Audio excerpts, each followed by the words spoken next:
வச்சு தக்காளி குழவரி பண்ணலாம். ஸோ அதுக்கு வந்து நான் இன்றைக்கி மண்சட்டி எடுத்து வச்சுருக்கேன். எல்லாமே ஃபஸ்ட்டு வந்து வதக்கி எடுத்துக்கணும். அதுக்கப்புறம் அரைச்சிட்டு பேஸ்டாக்கி தாளித்து கொட்ட வேண்டியது.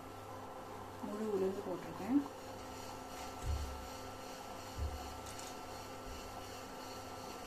காஞ்ச மிளகா போட்டுக்கலாம்.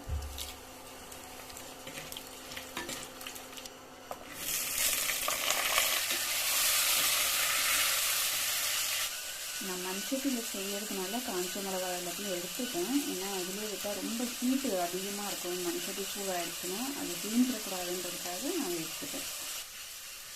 நீங்கள் முதல்ல கூட போட்டுட்டு காஞ்ச மிளகாயெல்லாம் எடுத்து வேறு இதில் மாற்றிட்டு அதுக்கப்புறம் கூட தக்காளி போட்டுக்கலாம், சப்போஸ் மண்சட்டியில் பண்ணிங்கன்னா.